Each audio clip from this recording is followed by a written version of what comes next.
What's going on? Wanted to come on here and talk about how I built my 7-figure wholesale real estate business at 19 years old. So yes, guys, I have a 7-figure wholesale real estate business. We're doing between like 7 and 14 deals a month right now, doing over $100,000 in revenue, but it did not start here.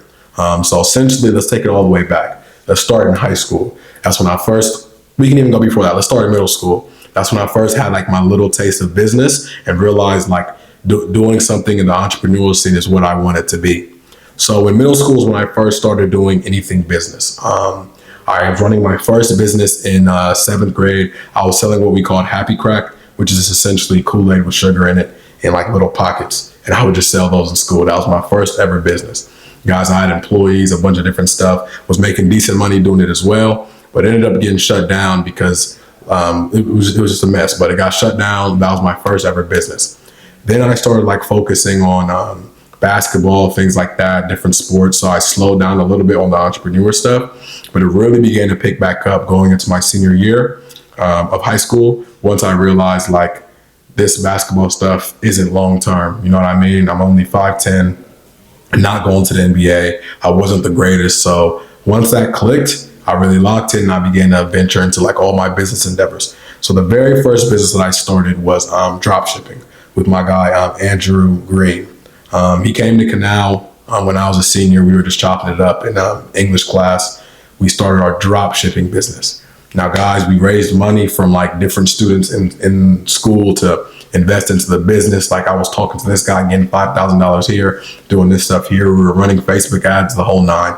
That did not go the best. We did make some money. We did come out on top, but it was not an extremely lucrative business. So I walked away from that because there were better avenues. At that point in time is when I came across wholesaling.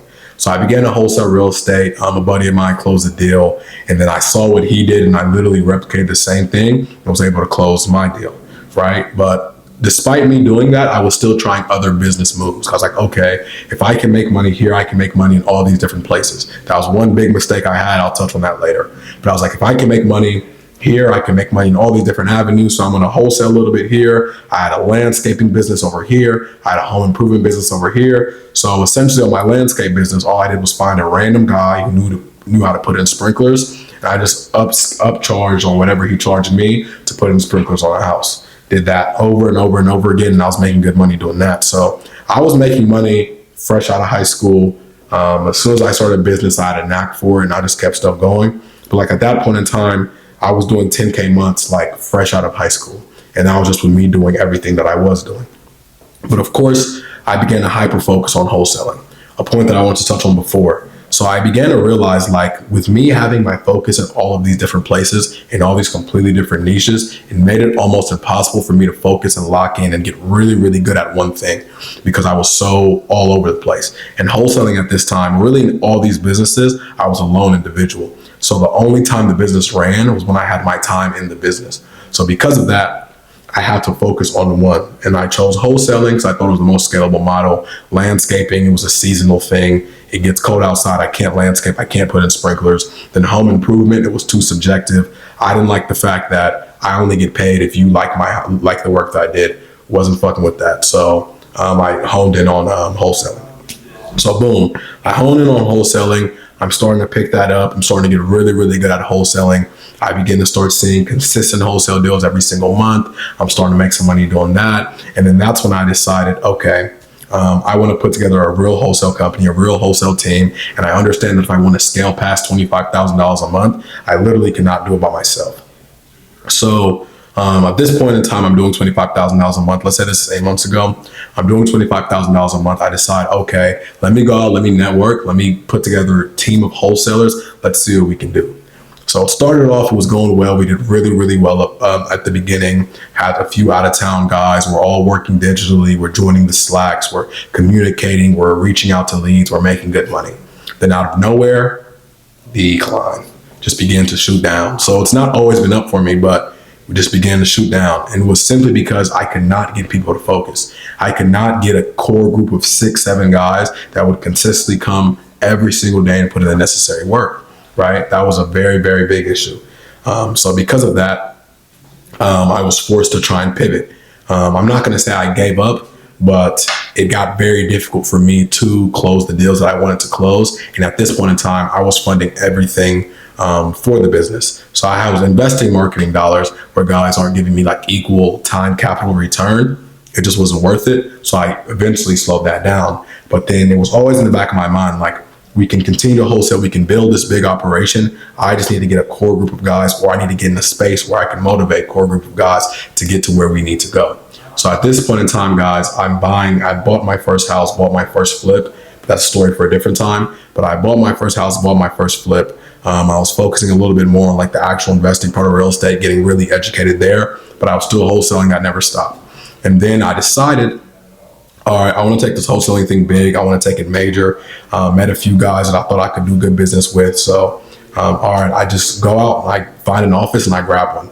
I literally decided on a Monday I want an office. On Tuesday I had an office that quick. Came in, as soon as I stepped in, I said, this is the one. It was actually the one across the hall that I wanted. I said, this was the one. The guy was like, I have another one. It's a little bit bigger. You might like. Came in. I was like, nope, this is the one. So literally he showed it to me. I signed the lease in like 3 days.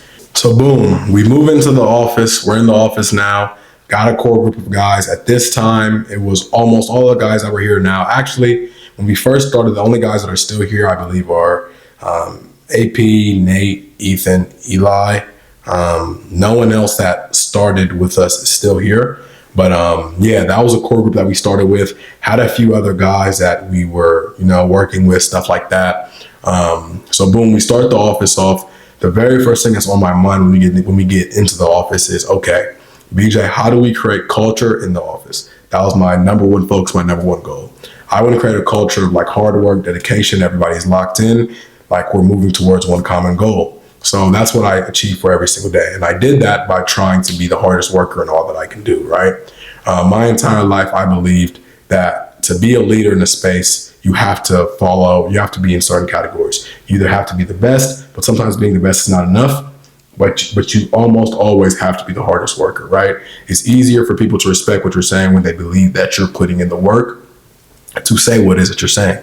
So I was working extremely hard, showing up early, trying to create a culture, and guys were picking that up. We found success. Guys were hearing it. I added some new pieces with time. We're able to pick up my guy Emmanuel. I think he was the first pickup. And then we picked up, I think it was John next. And then we got we got a bunch of different guys that really came in and bought into the culture of the office. But with me bringing in guys also came removing some guys. Now, the guys I had to remove, I have no problem, no hate towards them. Those are still my guys to this day. They just didn't fit the culture of the office. They had a bunch of different stuff going on. So those type of pivots have to be made. But that showed me that when you're doing business, when you're doing anything in life, right, guys, there comes a time where you literally have to choose for the greater good of the people around you, right? You cannot constantly surround yourself by people who aren't like-minded in regards to goals that you want to achieve. Now, not saying these guys won't be successful or they won't achieve their goals, but in regards to what our mission was in this office, they saw a little bit different, right? Or it just wasn't the right time for them. But I'm not going to say quick to make that pivot, but just the constant coming in, the morale was a little down with those guys. So that pivot had to be made, and it was a hard one to do because at 19 years old, telling another 19, 20-year-old that's supposed to be your boy, you can't come in anymore. It's a pretty tough thing to do, but it was necessary to get us where we wanted to go. So yeah, we made some pivots, we made some rotations. At this time with those guys in the office, guys, our first 30 to 45 days in the office was rough. Just in all transparency, I'm not going to come on here and lie to you guys. We weren't killing it. We had all the pieces. Everyone in the office was extremely skilled, extremely good at what they do. They're all in here for a reason, but we literally were not able to produce. I don't know what it was, if it was just us coming in new, just had a bad month, but it was really, really rough. Now, granted, it was not January, no, but it was like a winter season, which is harder to wholesale. We're coming up against the holidays or leaving the holidays. Like it was tough. But yeah, we weren't able to close the deal for like the first 30 to 45 days. So imagine that. People are coming in, morale's down. I'm personally invested into the business every single hour. We're not making money. I'm losing money. So we're running into that. Everyone has their time invested. So everyone, I'm not going to say people were in panic mode, but you could see the morale was down because the deal hadn't been closed. So guys, we go 30 to 45 days without any deal being closed. We're trying out a bunch of different software. That was a big thing. We took the first 30 to 45 days and we literally just experimented with software. Every 2 weeks, we changed software. No, this is wrong here. This is wrong here. This is wrong here. If we had started with what we're using now at the beginning, funny thing is what we're using now is what we were using at the beginning. We would have been so much further ahead, but that's a story for a different time. Everything happens for a reason. If it wasn't for that 30 to 45 days, we would not have been able to understand true color and character of the people around us. But yeah, we spent the first 45 days simply just trying out software, trying to figure out where things will go. But then we literally went back to the original software, and that's when we were able to get stuff going. But the good thing is in that trial period, we were able to submit a core group of guys that will work with us long term. And those are the guys that we are in the office with today. So yeah, we added improved people, building culture, trying to develop systems. And then we honed in on one system, which is the system which we're using today. And we have a really, really strong team. So we started off with that core group. We ended up adding a few more guys. So then in our I'm not saying our peak, but in our standing today, we've added in, outside of the core group that I already mentioned, we added Landon, Emmanuel, Avery, John, and Christian. Probably more guys to be added soon too as well. But with these guys, we're able to, realize the success that we're realizing now. So after those 45 days of instability, of issues, we started to get leads. We started to generate, the leads necessary to close the deals. So it started off bad, then literally blink of an eye, everything changes. We have our system in place. We have our guys in place. I really think it was a culture thing, as crazy as that sounds, but vibes were high. People were feeling good. We were coming in confident. Leads started coming in. And then deals began to close. And at this point, like I said, everyone in the office was skilled and knew what it is that they were doing. So it was all clockwork at this point. We're just all doing exactly what it is that we have been doing, but now together as a team. We had to really understand what everyone's role was going to be. Is this guy going to do this, Bo? Is this guy going to do that? Is he going to do that? Is he going to do that? That's when we all just begin to flow and mesh, right? They call this the flow state often, but I feel like we really found our flow state thereafter, to where it's like everyone just fell into their space. Like, I'll give you an example. One of the guys that we started from the beginning, Ethan, he was doing dispo at the beginning, essentially only selling the deals. As time began to go, he got into his flow state. Now he only does acquisition. And that came about naturally. It was just a natural flow of business. We understood this is where he's best fitted. So we just began to flow. Now we're closing deals here, a 20,000 deal here, 5,000 deal here. Like when I tell you guys, 1 week it was no deals. The next week we just took off. That's literally what happened. And the literal only difference was we stayed the course. We worked our lead diligently. We followed our sales process. We stayed motivated. We stayed focused, and we had a good work culture in the office. And that's what allowed us to turn the new leaf. So at this point, guys, we're flowing. We're understanding what's going on. We're understanding down to the core root. What do we need in order to close a deal and making it extremely replicatable? So we understand, okay, in order for us to close a deal, in order for a team to be successful, they need adequate marketing or lead gen, right? Without lead gen and wholesaling, it's nothing. So we realized each team needs virtual assistants. That's a very core component of our business. So at this point within our flow state, we already had VAs, but now we've broken it up into teams where every single team is managing their own sector with their own VAs. So within this company, we have many teams that work within their own submarkets, and they all have their own VAs. So boom, we understand that we're working heavily on breaking it down. Okay, this amount of VAs to this lead. How many VAs do we need in order to realize this amount of revenue? And we're really getting it. So we hone in on one team. That one team does $51,000 in 30 days. And that's just on GP. That's with no follow-up. So like, okay, if they're doing $51,000 in revenue with no long-term lead in play, like little 3-week deals, then that means in a legit fully flowing month 3, they should be doing 65 to 70K rev a month. So we understand that's what we need in order to, replicate that amongst our other teams. So when we understand it there, we break it down to the littlest form. And then we take that and we replicate it over and over and over again. And those are teams that we then establish within the office. We realized how many VAs to a team manager is necessary. And that's essentially what we implemented. And with the VAs and the processes that we have now, it gives us really high profit margins, after paying the expenses on the team. So now we fast forward to where we are now. So where we sit right now, the teams, we have Eli's team. Me and Nate essentially have like the same team. We have Emmanuel and Ethan's team. Landon has his own team right now. Plan to get all my other guys' teams later throughout this year. Our goal is each team, we want to be doing 100K a month. Are we there yet? In all transparency, no, but we are working towards that. Now, as a collective group, are we doing above 100K a month rev? Yes, and I'm blessed to say that, being that we haven't been at it that long. I'm hearing that a lot.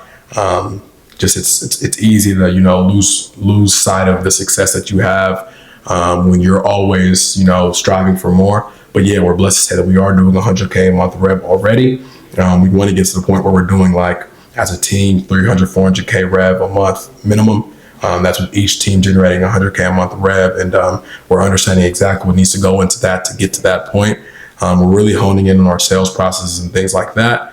Our goal for this year, like just finishing the year out, we want to see, like I said, about 400K a month rev, right? We want to do a little bit north of 400 million, not 400 million, I'm sorry, $4 million rev this year, and just continue to grow and continue to build good, strong culture, right?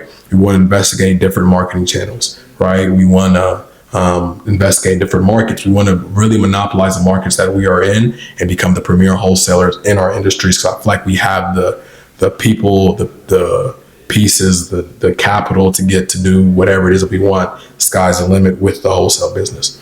Now, in regards to like a long-term strategy with the business, our end goal is to try and get minimum 10 plus teams. Not end goal, it can grow as big as possible. We want to get 10 plus teams. In this office, we think we can fit about 9 and 10. So once we cap out here, our plan is to, leave out, go start a separate office, do the exact same thing, replicate the exact same thing, and then just make endless money wholesaling real estate. Never really plan to exit the business because of the multiplier being so small in wholesale businesses. So never really plan to exit the business, just really plan to continue to grow it, have fun running the business, just trying to see how big we can take it. But as we stand right now, we're currently sitting at, that's 4 teams. By the end of the year, we're going to be at least 10 teams or more, 10 extremely hard flowing teams that are working really, really well. And then breaking it down to where each team can, God willing, be doing close to $100,000 a month in revenue, which we believe is really, really possible based on the results that we already have. Now, obviously, wholesaling is the type of business where it's like this month can be 100K, next month can be 40K. You're doing the exact same thing. We completely understand that, but we're trying to implement things to minimize those differences, right? Minimize the 40K from 100K months, right? Understanding like what's the core difference? Is it just time of year with real estate, little things like that? We're really trying to break it down into that detail. And with us heading into a recession, we're really excited to see what we can do, not even just 2025, but 2026, 2027. A lot of big dreams, a lot of big goals. But like I said in the beginning, it did not start here. It literally started with me being a regular kid in high school doing the exact same thing that I assume everyone else here is watching, trying to do. I'm watching videos just like this one, trying to see what is this guy doing that's 2 years older than me or my age to be making the money that he's making, and how do I replicate that exact same thing? But sitting here in my shoes now and looking back, that goes to show that literally whatever you put your mind to, you can achieve, right? Like it can seem like a far-fetched goal because it's not the ordinary. But if you told me at 17 years old, BJ, at 19 years old, you'll be doing 100K a month in revenue, I would have told you you're crazy. But I'm sitting here today simply because I believed, right? I believed, and I worked every single day towards that goal. So literally whatever it is that you guys want to do, whether that's wholesaling, whatever it is, I recommend wholesaling, but in whatever business it is that you want to do, the biggest thing I need you guys to remember is if you work towards the goal every single day, make corrections when necessary, but never give up, you will have reached unimaginable heights as crazy as your dreams can, think of, right? The only person stopping you from achieving what it is that you want to do is going to be yourself. So as I sit here today, like I said, I want to end the year off doing at least $4 million in revenue. May seem a little crazy, but it was crazy when I was 17 saying I wanted to do $100,000 a month, and here I am. So yeah, y'all can keep locking into my YouTube videos. I'm always active on Instagram. It's when it's come on here and talk about how I essentially got from 0 to $1 million wholesale real estate business at 19 years old.